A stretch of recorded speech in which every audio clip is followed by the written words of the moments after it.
Hey, Steve Stine here. Thank you so much for joining me. We're going to be looking at a number of different licks or sequences, whatever you want to call them, and they're going to be all based off the key of E minor, which is the same as the key of G major. And I've got some jam tracks, some drum tracks that I'm going to be giving you as well so you can practice along. But please understand, we're going to be looking at these from a technical standpoint of how to play them at the speeds that I'm playing them at, but also we're going to be looking at them from a creative standpoint. So if they're a little bit too fast for you, it's okay if you slow them down. If you're looking at a particular lick, but you're only interested in using a part of that lick that I'm showing you, again, that's all okay. All we're trying to do is open the door to creativity a little bit wider, so you've got something new to try and practice and a unique way of looking at your fretboard.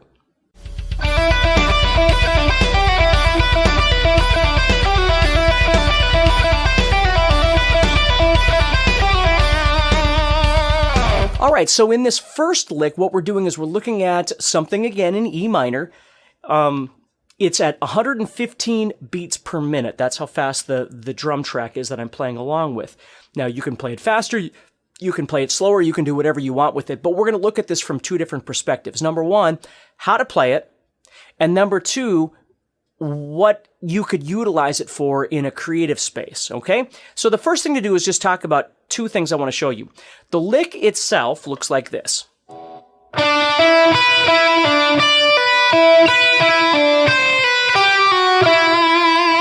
So, you know, I'm thinking about E minor right here.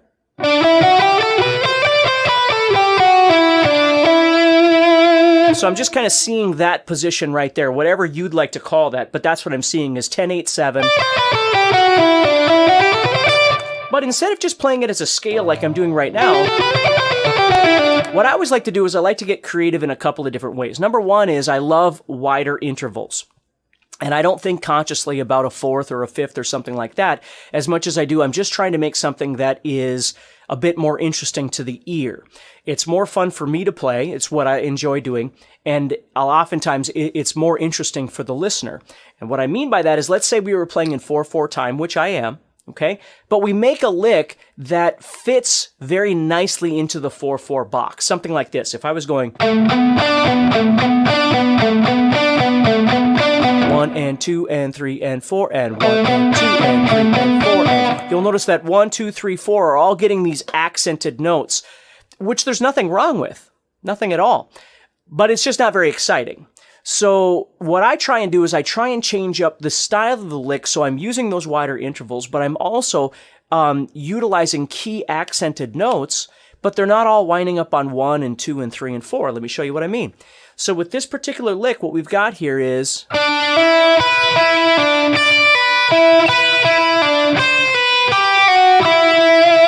Now again, you can practice this and come back anytime you want. I'm just going to break it down a little bit for you if you're interested, and we'll go from there. So what I've got here, if I think about it, I've got 1 and 2 and 3 and.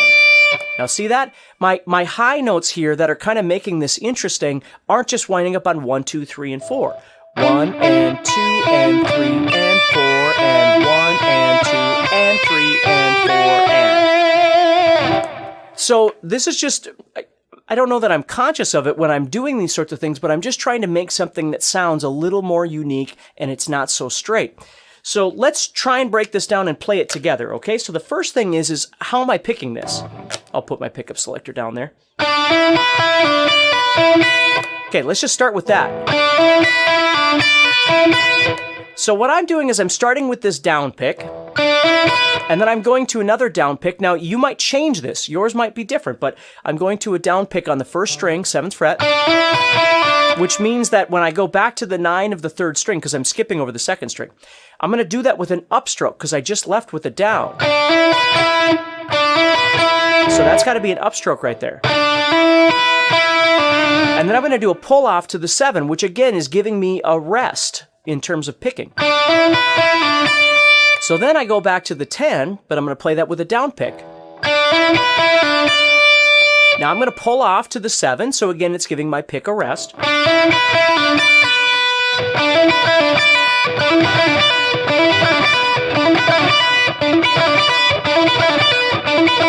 And you could just start by practicing that over and over and over. Remember to try and keep the other strings quiet as much as you can, okay? Okay, now when I get done with that, I've got to play the 9 of the 3rd string and the 1 of the 1st string again, or the 7 of the 1st string, excuse me. Now I do both of those with down picks. I'm just jumping over the 2nd string. And then I'm going to do this pull off again from 9 to 7. That's going to wind up being an upstroke again. And then I end with these pull-offs, 8-7, 8-7, and then the 9. Now I'm playing those as down, up, and down, but it wouldn't really matter because you've got a pull-off in between each one. So if you think about it, the big trick here is that whenever you're skipping a string, you've got to figure out the best way of getting back to that. Now, by nature, when I play, whether I'm jamming or writing something, I often use these pull-offs in my playing. I'm a very, sometimes I pick a lot, sometimes I play a lot of legato stuff. But these pull-offs are really nice because they're giving you a chance to breathe. They're giving your pick a chance to breathe a little bit. So the trick here is making sure that your pull-offs, because we don't have any hammer-ons in this one, but make sure that your pull-offs are really dynamic, right? You're really getting an effective pull-off when you do these. And keep everybody quiet as much as humanly possible when you play, so everything sounds nice and clean and crisp.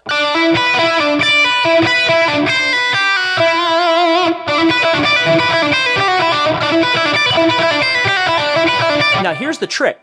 So when I get done, I'm ending on this 9 here, and I'm doing a pull-off to 7. But the 7 is technically the downbeat. It's the first beat to start all over again. I am not picking that. Okay, so when I go...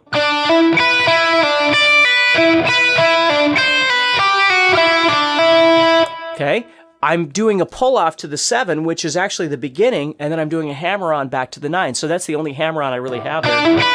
I guess I have that hammer-on the first one every time, right? The 7 and 9. So that would be the one hammer-on that I'd have in this entire thing. So the trick here is as you're hearing this,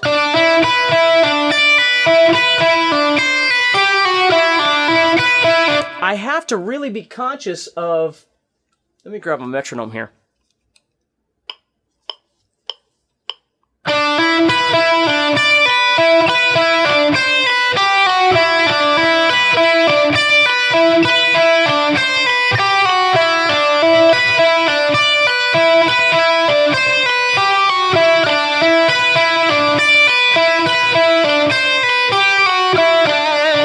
You see?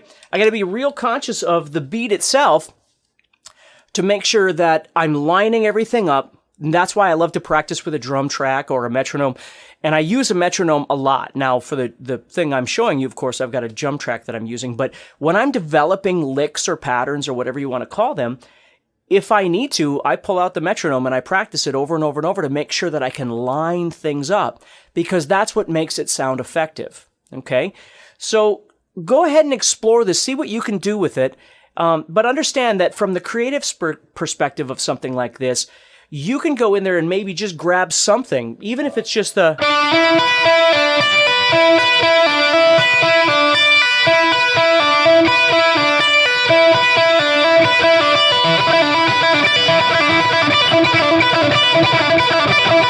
something like that, or whatever it is that you like.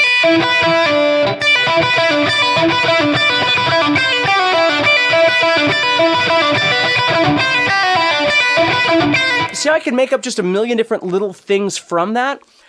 I just make sure that I don't throw myself in the weeds when I do that, because then all of a sudden I've got 17 little things and I'm not practicing any one thing. So I try and start with something that I really like, and then I develop it, and then I kind of make it part of my playing. So if I was jamming, I might use this entire thing, but I am very much aware of that string skipping concept.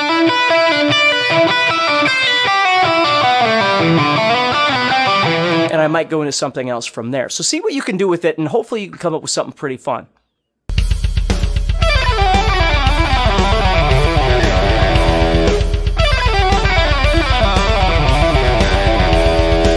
right, now we're going to shift gears a little bit. We're still going to be in E minor, and we're still going to be at 115 beats per minute.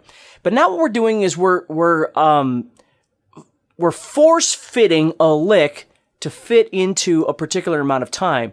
And this is more something that you would see with Joe Satriani or maybe Yngwie Malmsteen or something like that. Now I'm playing this all legato. And the reason is for the strength purpose of trying to learn a technique like this, but you could pick them or do whatever you want. So let's take a look at this thing. So what I'm going to do here is I'm going to play this lick.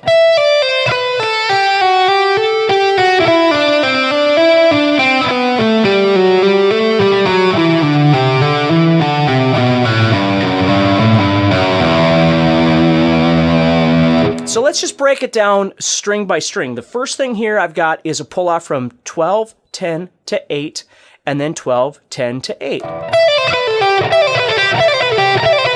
Now you could pick these, you can do whatever's comfortable for you. I'm just picking the first one of each sequence. Now when I get to that 8, what I'm going to do is slide down to the 7. And then I'm going to do hammer-ons back to the 8 and 10, and then pull off back to the 8 and 7. So it looks like this. Now the trick is as you're doing this, try and keep everything as straight as possible, meaning in terms of your rhythm, right? So you have ba da da da da da da da da da da. You know, sometimes your fingers, depending on the strength of each finger, it's sometimes kind of hard to keep them even in terms of their rhythm. And also their dynamic. Try and make sure that they're all getting kind of the same dynamic.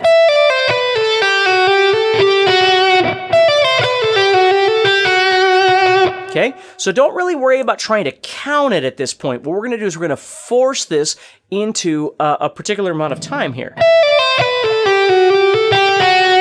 Then what I'm going to do is I'm going to go down to the next string, and I'm going to do this. So I'm on 5, or excuse me, 9, 7, 5. So I'm doing pull-offs, hammer-ons, and then pull-offs again. So it looks like this.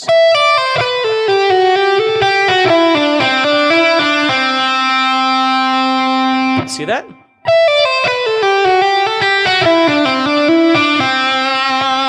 Then I'm going to go to this string. I'm going to do the same thing that I started with.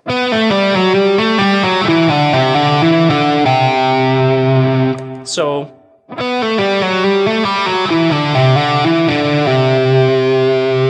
okay, so I have this now.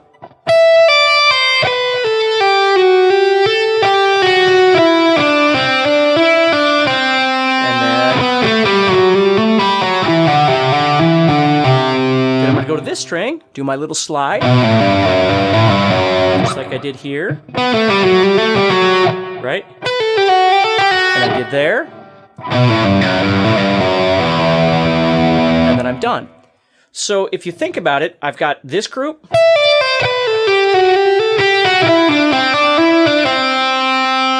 then I've got this,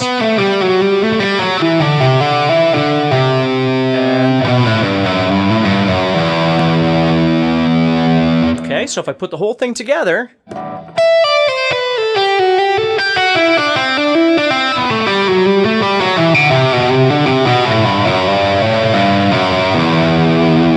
oftentimes I'll play this entire sequence without picking anything but the very first note. Sorry.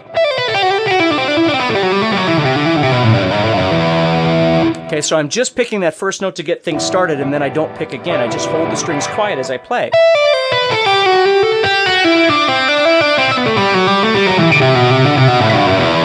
So it makes for a great legato workout, hammer-ons and pull-offs, okay?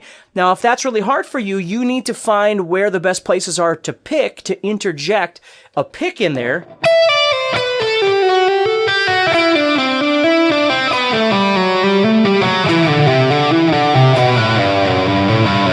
And the most logical place would be every time you switch a string, but you might need to pick more in there. Now, you could take this entire thing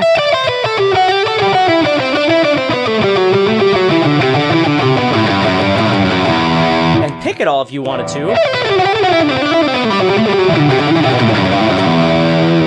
You know, something like that, and that would be fine too. I love shaking things up. So I've got certain licks that I'll pick everything, and then I've got certain licks that I'll do legato with. You'll notice that the first, lick that we did was very systematic in terms of its timing. Now all of a sudden we've got this, which again, you see